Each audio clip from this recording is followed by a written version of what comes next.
How's it going, YouTube? Ardrian Carr here, Master's Level Intern Counselor at Texas Tech University, and today I'm going to talk to you about why I became a counselor and how to become a counselor. Before we get started with this video, be sure to like and subscribe and turn on post notifications in order to stay up to date with all the latest content that I post. So, why am I becoming a counselor?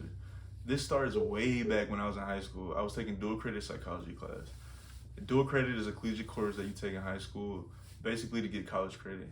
So my professor pulls me to the side back when I was like 16, 17 years old, and he goes, "Hey man, you're gonna be very demanded in the future." And at first I was like, "What do you mean by I'm gonna be very demanded in the future?" He's like, "There's gonna be a demand of you." And I was like so confused, "What do you mean by that?" And he was just saying, "You're a male and you're on the psycho route to become a counselor, right?" And I was like, "Yeah, that's something I want to do in the future, but I'm not really like full like stuck on it. Like, I don't know, I have many options." He's just like, "Hey, if you stick it out and become a male counselor, a lot of people are going to want you in the future, and then they're going to pay top dollar for you because we're lacking in the field right now." And that was back in 2014 and 15. So it's crazy how that relates to today's time. So fast forward from high school to undergraduate, I'm getting my bachelor's in psychology and I'm minoring in kinesiology. So I want to do like a sports / mental health track because I'm a former athlete.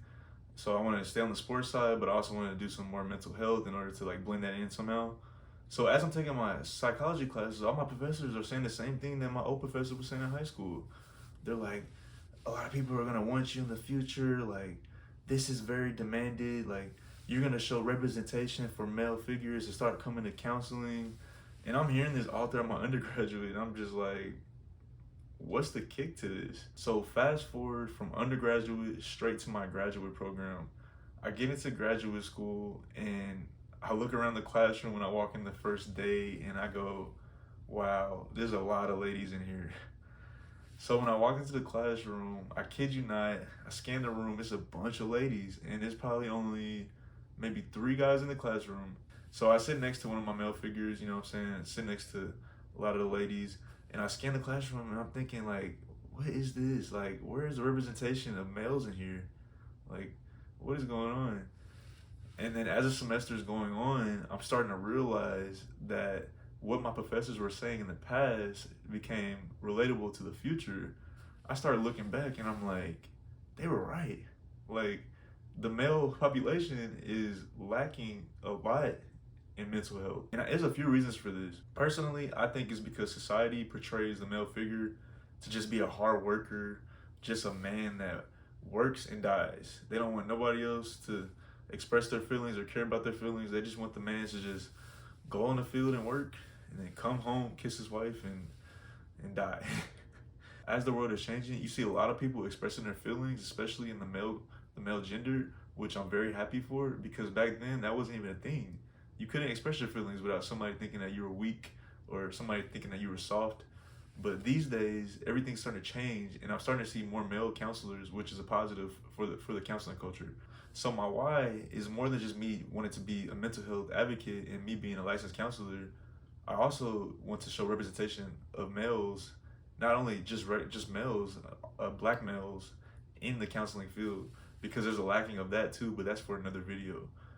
My why is a lot of different things, but if I had to simplify it down to 4 things, it would be representation of the male gender, the spreading of mental health advocacy within the minority community and all communities in general, student athlete mental wellness, becoming an advocate for that, and then also just becoming a holistic like mental like well-being person, just spreading positivity and wellness throughout society, and just being that person that people come to and lean up on to find that wellness. I think my why nowadays is more so spreading advocacy and mental health awareness in the student athletic population, because a lot of people are blaming athletes for a lot of the things that they do, but in reality, like, there's no time for mental wellness in a student athlete's day.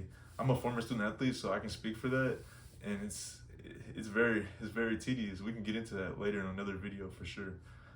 But yeah, that's my why. My why is really just trying to just become a good counselor and a good role model for people in the future, just to look up and be like, hey, like, I can do what he's doing, like, no matter what your skin color is, just providing that platform for others and just showing them that you can be a male and you can be African American or any type of minority and be able to spread mental wellness within your community and allow people to follow you and be open with their feelings and express them in a positive way. In order to become an LPC, which is a licensed professional counselor, it really depends on the state you live in. So I live in the state of Texas, so I'll go over the Texas rules and the qualifications in order to become an LPC in the state of Texas. First things first, you must have a bachelor's degree. It can be in anything, honestly. It can be really anything. I don't think there's a university in the whole entire United States that allows people to get into a master's program without a bachelor's. But if there is, put it in the comment section because I don't know any of those. And to my knowledge, I just know you have to have a bachelor's degree specifically in anything. The second thing you should do is just apply for a school to go to. There's a lot of schools that are offering LPCs these days. Just find a school you want to go to, a city you want to be in. Make sure it's CACREP accredited, which basically just shows that your school's accredited. It's not nothing like Fugazi or no coursework that's not relatable to what the nation's standards are. And just choose a program that you really enjoy or take the route that you really enjoy, whether it be school counseling, clinical mental health counseling, social work, licensed marriage family counseling route, or the psychiatric nurse route. Whichever route you take, you're still on the clinical route and you're still gonna take the same coursework, just different strands of it. In order to become an LPC in the state of Texas, you must obtain a master's or doctoral degree in all the counseling related fields. The counseling related fields include psychology, psychiatry, social work, and then LMFT, which is also like a marriage and family route. Your typical Texas master's program or doctoral program will require you to take 48 to 60 hours of completion in order to qualify for the licensed professional counselor exam. So if it's anything less than 48, then it's more than likely not eligible in order for you to get an LPC in Texas. So once you complete all the coursework from your program, you'll be put into a placement called Practicum. And then Practicum is basically you counseling for real, but with a supervisor. And they're putting you in the setting of counseling. Basically, each college, I don't know how other colleges work, but the college I'm at, they'll assign you a site, or either you can go in the community and find your own site. And then once you find your site, you have your site supervisor and then you have your campus supervisor. And as you're counseling, the site supervisor will write up evaluations and send them to the campus supervisor in order to grade you on your practicum. So it's kind of like a hands-on experience, like of real counseling. It's like for real counseling. It's not play counseling. It's serious. After you complete practicum, you advance on to the final stage of your degree, which is called internship. And some programs do internship with their coursework included. Others do it after. It just depends on how it's being ran. But internship is the same thing as practicum, but at an advanced level and a bigger client load. So the way my internship looks, I went from seeing like 6 clients a week to now I'm seeing like 20 clients a week because I'm in demand of more hours and also to see more people to get more experience as I'm getting closer to graduating and getting into the field. Internship is more intense, but it's also like the real nitty and gritty. Internship really portrays the role of what your career looks like before you even do it. And that's the beauty of the counseling field. You get to actually hands-on practice your craft before you actually get into the field. And upon the completion of internship, you can finally be qualified in order to take the LPC examination in the state of Texas.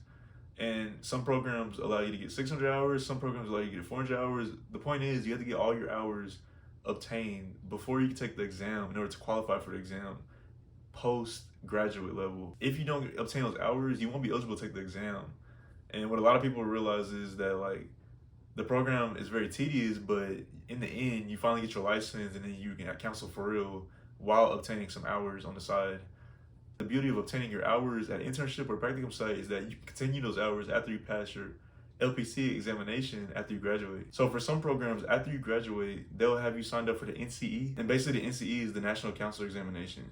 For a lot of people, that will be the most tedious exam that they'll ever take because it's long.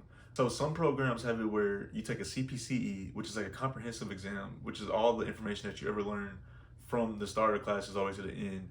And then some programs have the CPCE and the NCE together, which will be after you graduate. You take the CPCE first and then the NCE after you graduate. And then I've seen programs in different states where you take the NCE before you graduate, and then if you pass the NCE, you will graduate, and then you have your LPC-I walking the stage, which I think is really beneficial. The state of Texas requires LPCs to have at least 3,000 hours supervised after you pass the NCE, and 1,500 of those have to be direct client intern hours, which means you have to see the client in person. The rest can be indirect, but the state of Texas requires you to have at least 1,500 direct. So everything we just talked about is pretty much lump summed in like a 3-year completion rate. Most programs will have you take coursework the first 2 years, and then the practicum internship will be combined throughout the last third year, and then you take the final exam at the end of your third year. I've seen it included in other programs in a 2 years time span, but it's kind of rare like that. And you also want to make sure the university you go to is CACREP. CACREP is the Council for the Accreditation of Counseling and Related Educational Programs. Basically, CACREP just really shows that you go to an accredited university and that it was rigorous and that people are going to show you that you have like that credential behind your name, that accreditation. You want to go to an accredited university to be taken serious by these people when you're trying to get hired, or when you're trying to prove to people your legitimacy of your degree. So make sure you go to a CACREP school. That's pretty much it on the LPC process for the state of Texas and how to become an LPC. Thank you for watching my YouTube video today on why I became a counselor and how to become a counselor. And I look forward to seeing y'all on the next one.